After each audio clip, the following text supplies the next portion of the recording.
어둑하고 아늑한 분위기가 감도는 작업실 안은 수십 개의 오래된 시계들이 내는 나지막한 똑딱거림으로 가득 차 있었습니다. 제각기 다른 속도로 흐르는 초침 소리들이 한데 모여 마치 살아있는 생명체처럼 공간을 채우고 있었죠. 기름과 오래된 나무 냄새가 섞인 공기 속에서 67살의 최민주는 작업대 앞에 앉아 있었습니다. 돋보기 안경 너머로 보이는 그의 눈은 손안에 든 작은 회중시계의 복잡한 내부를 향해 있었고, 세월의 흔적이 깃든 손은 놀랍도록 섬세하게 움직이며 작은 톱니바퀴 하나를 조심스럽게 다루고 있었습니다. 그의 세상은 오직 이 작은 시계 안에서 흐르는 시간과 그것을 되살리려는 자신의 숨소리뿐인 듯 고요했습니다. 그 평온은 한순간에 산산조각났습니다. 작업실 문이 거칠게 열리며 64살 아내 오수진이 뛰어들어왔기 때문입니다. 언제나 단정하던 그녀의 값비싸 보이는 옷차림은 흐트러져 있었고, 공들여 꾸민 머리카락 몇 가닥이 땀에 젖어 뺨에 달라붙어 있었습니다. 그녀는 숨을 헐떡이며 작업대로 달려왔고, 그 바람에 탁자 끝에 있던 작은 도구 몇 개가 바닥으로 떨어져 날카로운 소리를 냈습니다. 여보, 큰일 났어요. 돈이 전부 사라졌어요. 그게 전부 사기였어요. 우리 이제 어떡해요? 그녀의 목소리는 절박함과 공포로 떨리고 있었습니다. 하지만 최민주는 고개조차 들지 않았습니다. 그의 시선은 여전히 손안의 시계에 고정되어 있었고, 그의 손길에는 조금의 흔들림도 없었습니다. 아내의 다급한 의침에도 불구하고 남편의 미동 없는 모습에 수지는 더욱 속이 타들어갔습니다. 그녀는 거의 울부짖듯 다시 소리쳤습니다. 내 말 듣고 있어요. 우리 평생 모은 돈이 전부 날아갔다고요. 그제야 민주는 하던 일을 멈추었지만 여전히 고개를 든 채 나지막이 입을 열었습니다. 그의 목소리는 작업실을 채운 시계 소리처럼 메마르고 기계적이었습니다. 그건 당신이 해결해야 할 일이지, 수진 씨. 내 일이 아니고. 그 순간 작업실의 모든 시계가 동시에 멈춘 듯한 정적이 흘렀습니다. 수진은 자신의 귀를 의심했습니다. 남편이 평소와 달리 자신을 수진 씨라고 부른 것도, 그 내용도 믿을 수가 없었습니다. 당신이라니요. 우리 문제잖아요. 당신은 내 남편이잖아요. 그녀의 목소리는 이제 분노로 바뀌어 있었습니다. 최민주는 천천히 고개를 들었습니다. 돋보기 안경을 벗어 작업대에 내려놓자 그동안 감춰져 있던 그의 눈빛이 고스란히 드러났습니다. 그 눈에는 어떠한 감정도 담겨있지 않았습니다. 마치 깊이를 알 수 없는 차가운 호수 같았죠. 그는 아내를 똑바로 바라보며 또렷하게 말했습니다. 당신이 우리의 빛나는 앞날을 만든다며 내가 하는 일은 그저 고물이나 만지는 거라고 하지 않았소? 그러니 당신이 직접 만들어 보시오. 당신이 그토록 원하던 그 빛나는 앞날을 말이오. 수진의 얼굴은 하얗게 질려갔습니다. 남편의 입에서 나온 말들은 날카로운 유리 조각이 되어 그녀의 가슴에 박혔습니다. 그 차가운 눈빛 속에서 아주 잠깐 깊은 슬픔의 그림자가 스쳐 지나갔지만 그것을 알아차리기엔 그녀의 충격이 너무나 컸습니다. 화면이 어두워지며 글자가 떠오릅니다. 석 달 전. 안녕하세요, 소중한 시청자 여러분. 본격적인 이야기에 앞서 오늘 이 사연을 어느 고장에서 보고 계신지 의견을 남겨주시면 저희에게 아주 큰 힘이 될 겁니다. 저희가 들려드리는 이야기가 여러분의 마음에 작은 울림을 준다면 채널 구독과 영상 좋아요를 꼭 눌러주세요. 앞으로 펼쳐질 더욱 흥미로운 사연들을 가장 먼저 만나보실 수 있을 겁니다. 자, 그럼 시간을 석 달 전으로 되돌려 이 부부 사이에 얼음장 같은 벽이 세워지기 시작한 바로 그날의 거실로 함께 가보겠습니다. 최민준의 하루는 대부분 창가에 놓인 자그마한 책상에서 시작되고 또 그곳에서 끝이 났습니다. 은퇴 후 그의 유일한 낙이자 세상과의 소통 창구는 바로 멈춰버린 시계들이었죠. 햇살이 먼지를 비추며 조용히 내려앉는 그만의 작은 공간에는 수십 년은 좋게 되어 보이는 낡은 시계 부품들과 기름 냄새가 밴 헝겊, 그리고 마치 수술 도구처럼 정갈하게 정돈된 그의 손때 묻은 도구들이 가지런히 놓여 있었습니다. 그에게 시계 수리는 단순히 시간을 보내기 위한 소일거리가 아니었습니다. 그것은 멈춰버린 심장을 다시 뛰게 하는 정교한 의술과도 같았고, 잊힌 주인의 기억을 되살리는 고요한 의식과도 같았습니다. 그는 돋보기 안경 너머로 작은 톱니바퀴들의 속삭임에 귀를 기울이며 세상의 소음으로부터 자신을 지켜내고 있었습니다. 그 평화로운 세계는 아내 오수진이 현관문을 열고 들어서는 순간 언제나처럼 금이 가기 시작했습니다. 부유한 친구들과의 이른바 투자 모임을 마치고 돌아온 그녀는 잘 꾸며진 겉모습과는 달리 얼굴에 깊은 불만을 가득 담고 있었습니다. 그녀는 남편이 앉아있는 책상 쪽은 쳐다보지도 않은 채 들고 있던 고급 가방을 소파에 던지듯 내려놓으며 날카롭게 말했습니다. 또 그 고물덩어리들이랑 씨름하고 있어요. 그 목소리에는 지겨움과 경멸이 뒤섞여 있었습니다. 오늘 모임에 나갔더니 박소영 씨 남편은 요즘 유력가들과 어울려 공을 치러 다닌다던데, 김지아 씨 남편은 어엿한 자문회사를 차려서 돈을 긁어 모으고 있대요. 그런데 당신은요, 온종일 먼지 쌓인 고물이나 들여다보고 있으니 친구들한테 남편이 퇴직하고 뭘 하는지 말하기가 부끄러워서 얼굴이 화끈거리는 걸 참느라 혼났어요. 최민주는 잠시 일손을 멈추었지만 시선은 여전히 손안의 시계에 둔 채 나지막이 대답했습니다. 이건 그냥 고물이 아니오. 저마다의 사연과 세월이 담겨있는 귀한 물건이지. 당신 친구 남편들이 세운다는 그 사업 계획보다 훨씬 더 정교하고 복잡한 구조를 가지고 있어. 그의 말에는 자부심이 묻어났지만 아내에게는 그저 변명으로밖에 들리지 않았습니다. 수지는 보란듯이 코웃음을 쳤습니다. 세월, 사연, 그게 밥 먹여주나요? 돈 한 푼 안 되는 시간 낭비일 뿐이에요. 남들은 퇴직하고 제2의 인생을 산다는데 당신은 어째 갈수록 뒤로만 가는 것 같아요. 차라리 나가서 다른 일이라도 알아보세요. 언제까지 내 등간 바라보고 살 생각 말고.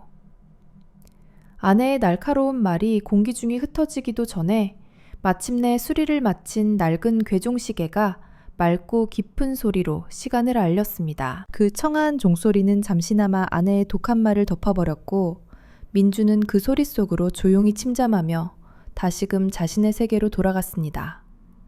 하지만 그의 굳게 담은 입술은 그가 느꼈을 깊은 마음의 상처를 희미하게 보여주고 있었습니다. 며칠 뒤 오수진은 자신의 말이 남편에게 전혀 통하지 않았다고 판단했는지 더욱 교묘한 방법을 사용하기로 마음먹었습니다. 그녀는 투자 모임 친구들을 집으로 초대해 차를 마시자고 제안했습니다. 값비싼 찻잔과 화려한 다과를 준비한 그녀는 일부러 손님들을 거실 창가, 바로 최민준의 작업 공간이 훤히 보이는 곳으로 안내했습니다. 남편의 존재를 마치 진기한 구경거리처럼 만들려는 속셈이었죠. 민주는 갑작스러운 손님들의 방문에도 아랑곳하지 않고 묵묵히 자신의 일에 집중하려 애썼습니다. 하지만 등 뒤에서 들려오는 아내 친구들의 속삭임과 억지로 참는 듯한 웃음소리는 그의 단단한 집중력에 균열을 일으켰습니다.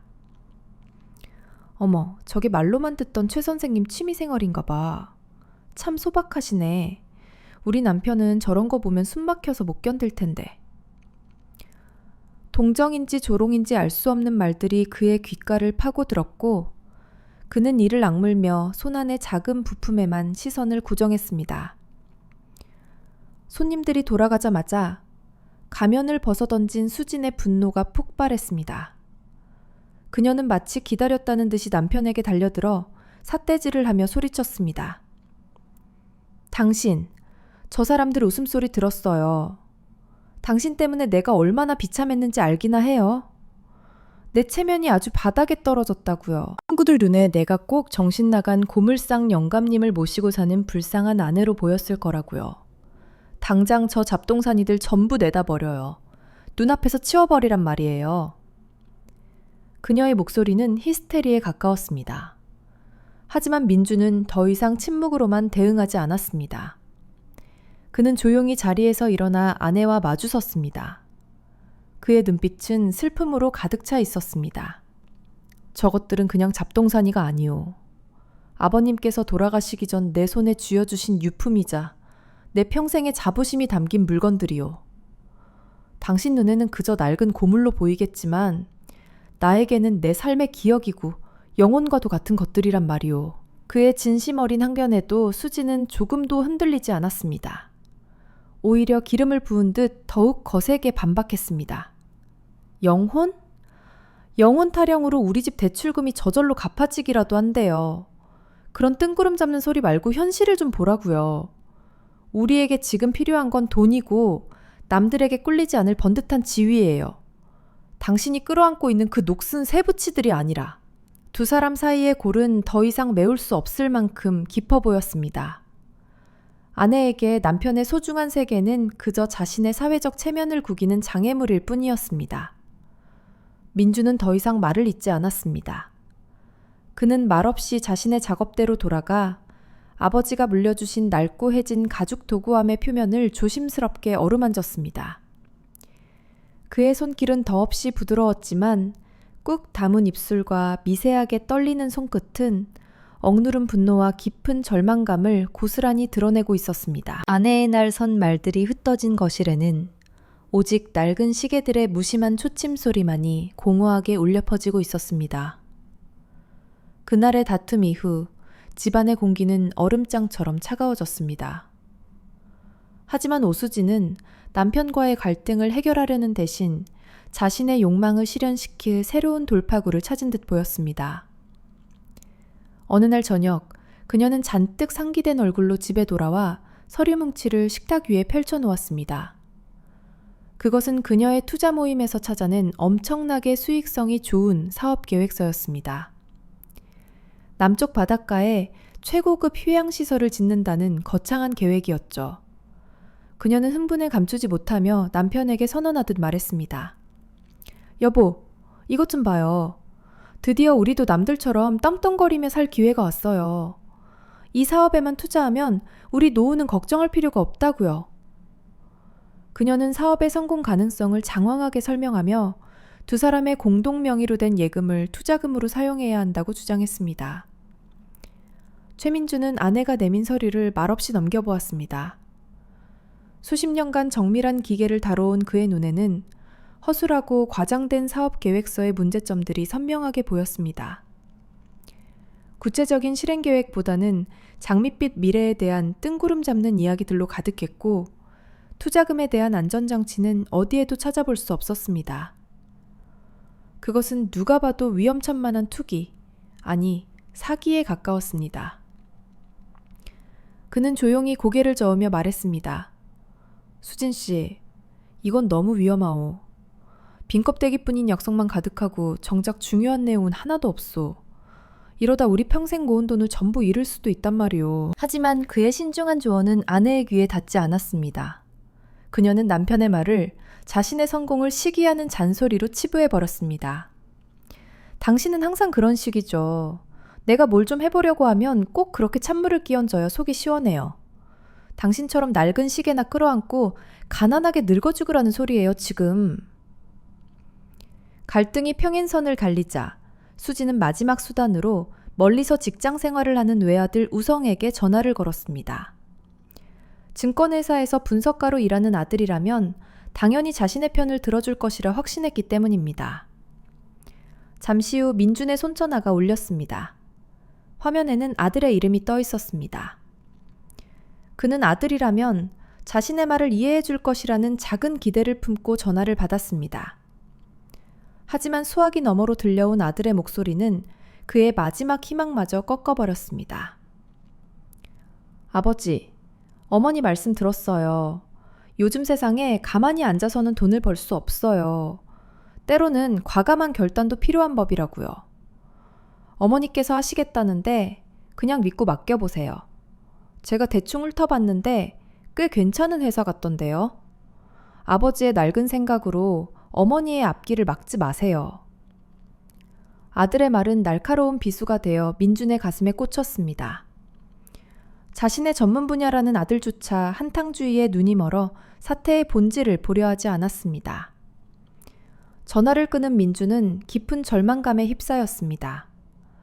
세상에서 가장 가까워야 할 아내와 아들, 그 두 사람 모두가 자신을 이해하지 못하고 있었습니다. 그들은 그의 오랜 경험과 지혜를 낡고 쓸모없는 것으로 취급했고 그의 진심 어린 걱정을 고집불통 늙은이의 투정으로 여겼습니다.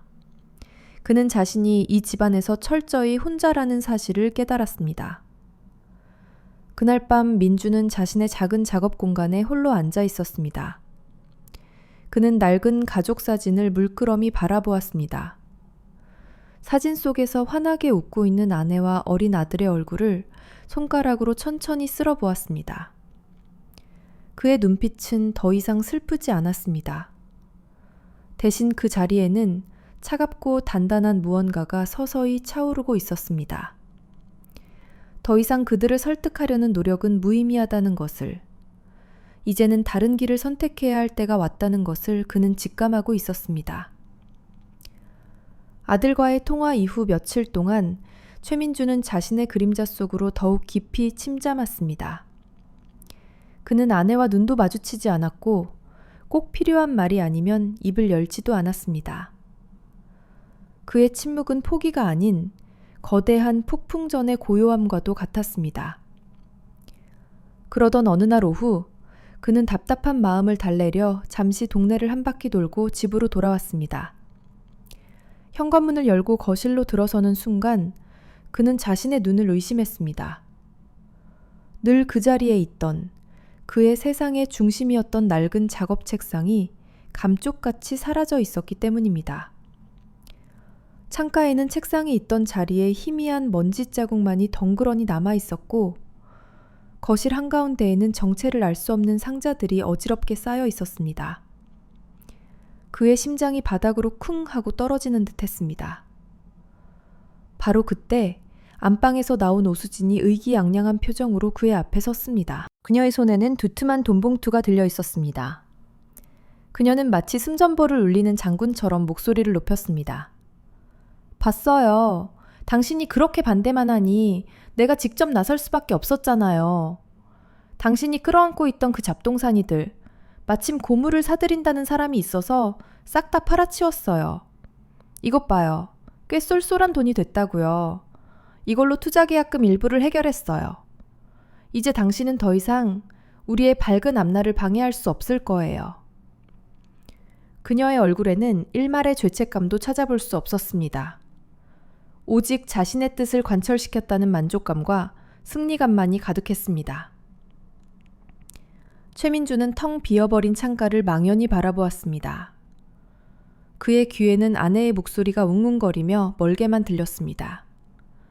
그의 머릿속은 하얗게 비어버렸고 오직 하나의 생각만이 그의 온 신경을 지배했습니다. 그는 떨리는 목소리로 거의 속삭이듯 물었습니다. 아버지께서 물려주신 그 연장들도... 그의 질문에 수지는 대수롭지 않다는 듯 손을 내저었습니다. 그 낡은 드라이버랑 쪽집게들 말이에요. 당연히 같이 팔았죠. 그런 게 다 무슨 소용이에요. 어차피 돈도 안 되는 것들인데. 그것들 덕분에 우리가 이제 곧 부자가 될 텐데 고맙게 생각해야 하는 거 아니에요? 그 순간 민준의 세상이 무너져 내렸습니다. 그것은 단순한 낡은 도구가 아니었습니다. 아버지의 땀과 체온이 깃든 유산이었고 수십 년간 자신의 손을 지켜준 분신과도 같은 존재였습니다. 아내는 그의 영혼의 일부를 헐값에 팔아넘긴 것이었습니다. 더 이상 분노도 슬픔도 느껴지지 않았습니다. 그의 마음속에는 차가운 재만이 남아 모든 감정을 뒤덮어버렸습니다. 그는 더 이상 아내와 말다툼을 할 필요성을 느끼지 못했습니다. 눈앞에 서 있는 여인은 40년을 함께 살아온 아내가 아니라 자신의 가장 소중한 것을 짓밟아버린 낯선 타인일 뿐이었습니다. 그는 아무 말 없이 몸을 돌려 옷장에 걸려있던 겉옷을 꺼내 입었습니다. 그의 머릿속은 놀랍도록 차갑고 명료해졌습니다. 이제 모든 것이 끝났다는 것을, 그리고 새로운 시작을 해야 한다는 것을 깨달았습니다. 그는 복수 같은 것을 생각하지 않았습니다. 그저 이 지긋지긋한 관계를 끊어내고 온전히 자신만의 시간을 되찾고 싶을 뿐이었습니다. 그는 현관문을 열고 밖으로 나섰습니다. 계단을 내려가다 잠시 멈춰서서 주머니에서 낡은 집 열쇠를 꺼내 우편함 위에 조용히 올려놓았습니다. 그것은 그의 마지막 작별 인사였습니다. 그는 단 한 번도 뒤를 돌아보지 않은 채 깊고 어두운 밤속으로 천천히 걸어 들어갔습니다. 집을 나선 최민준의 발걸음은 망설임이 없었습니다. 그는 오래전부터 마음속에 그려두었던 낡고 한적한 동네로 향했습니다. 다행히 아내 몰래 아주 적은 돈이지만 비상금을 따로 모아둔 것이 있었습니다. 그는 그 돈으로 사람들의 발길이 거의 닿지 않는 골목 어귀에 자리한 먼지 쌓인 작은 가게를 얻었습니다. 과거에는 금은방이었던 듯 창에는 낡은 새창살이 달려 있었지만 그에게는 세상의 소음으로부터 자신을 지켜줄 훌륭한 성벽처럼 보였습니다. 그는 복수를 꿈꾸지 않았습니다. 그의 진정한 복수는 아내와 아들의 세상에서 완전히 사라져 오롯이 자신의 힘으로 다시 일어서는 것이었습니다. 그는 낡은 간판을 떼어내고 직접 나무판에 정성스럽게 글씨를 새겼습니다. 최신의 시계방. 그의 새로운 인생이 시작되는 순간이었습니다. 가게 안을 채우는 일부터 시작했습니다. 그는 발품을 팔아 벼룩시장을 돌아다니며 쓸만한 중고 연장들을 하나씩 사 모았습니다. 아버지의 유품만큼은 아니었지만 그의 손에 닿자 낡은 도구들은 마치 새로운 생명을 얻은 듯 반짝였습니다. 처음에는 찾아오는 손님이 거의 없었습니다. 하지만 그는 조급해하지 않았습니다.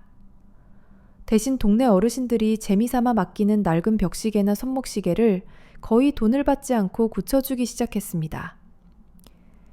그의 손에서 되살아난 시계들은 다시금 정확한 시간을 알려주었고 시계와 함께 멈춰있던 어르신들의 추억도 하나둘씩 되살아났습니다.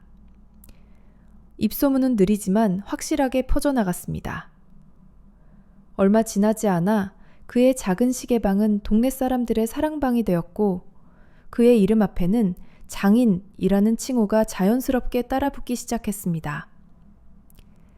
그 시간 그의 빈자리를 뒤늦게 깨달은 오수진과 아들 우성은 혼란에 빠져 있었습니다. 처음 며칠간은 그저 남편이 화가 나서 잠시 바람을 쐬러 나간 것이라 대수롭지 않게 여겼습니다. 하지만 하루가 이틀이 되고 일주일이 지나도록 아무런 소식이 없자 불안감이 엄습하기 시작했습니다. 그들은 남편의 손전화로 수십 통의 연락을 했지만 돌아오는 것은 차가운 기계음뿐이었습니다. 우성은 아버지가 혹시라도 잘못된 생각을 하셨을까봐 경찰에 실종 신고까지 했습니다.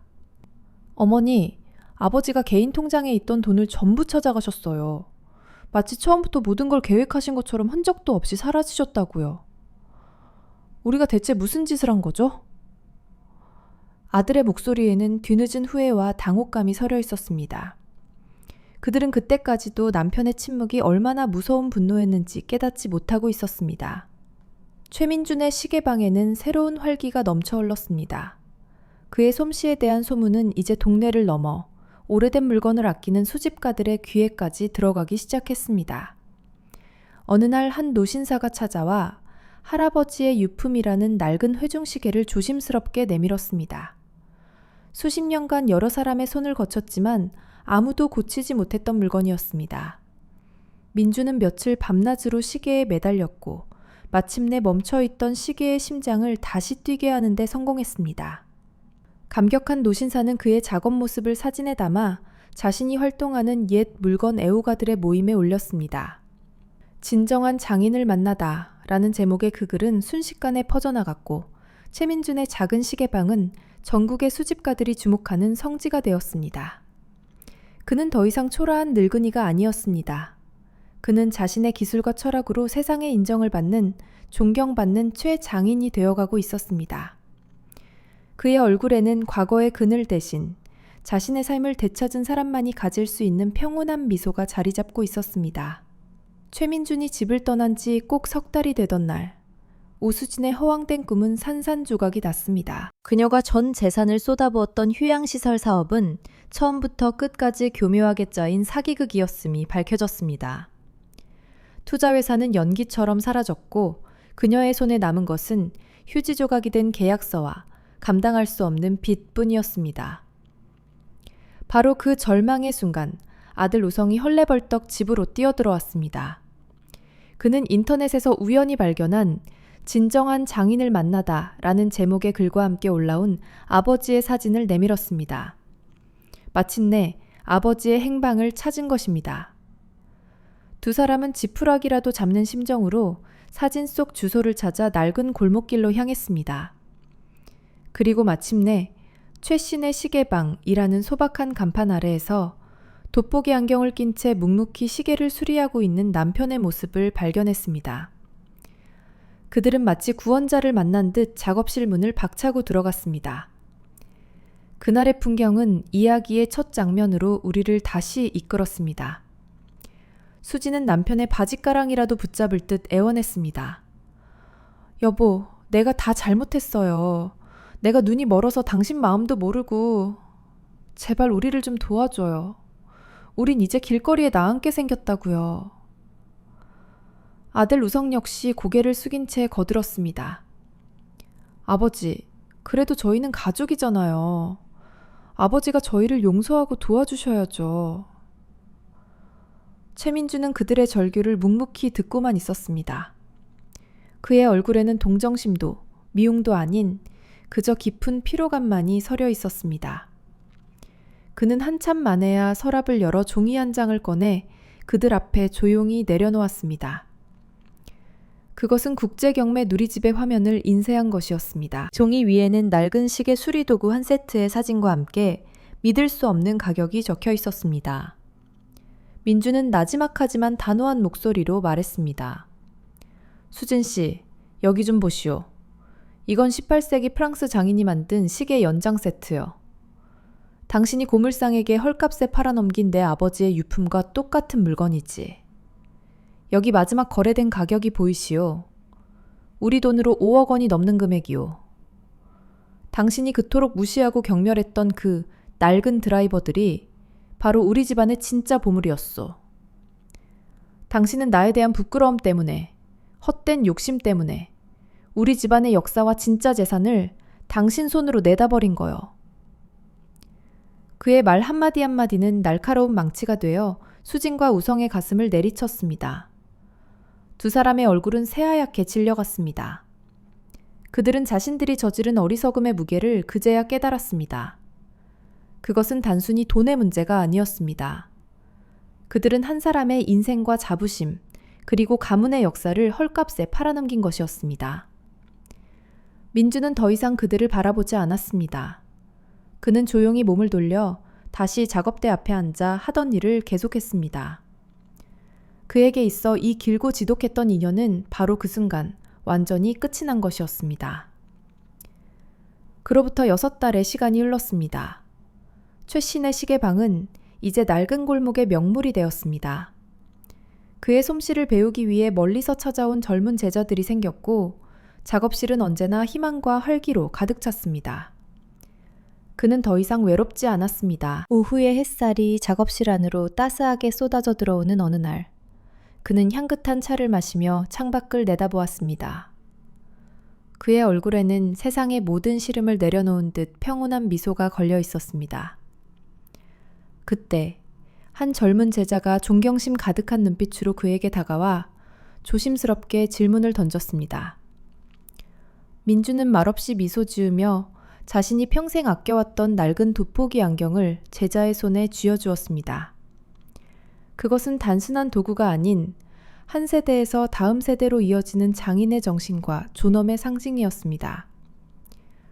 최민주는 비록 가족이라는 울타리는 잃었지만 그 대신 자기 자신이라는 더 큰 세상을 얻었습니다. 그는 세상의 모든 이들에게 증명해 보였습니다. 진정한 가치는 통장 속의 숫자가 아니라 자기 자신을 존중하고 자신의 길을 묵묵히 걸어가는 그 과정 속에 있다는 것을 말입니다. 때로는 우리를 무너뜨리는 것들로부터 과감히 돌아설 용기가 새로운 삶을 시작하는 가장 중요한 첫걸음이 될 수 있습니다. 오늘 이야기가 여러분의 마음에 깊은 울림을 주었다면 채널 구독과 영상 좋아요로 저희를 응원해 주시기 바랍니다. 기억하세요. 여러분 인생의 시간은 다른 누구도 아닌 바로 여러분 자신의 손에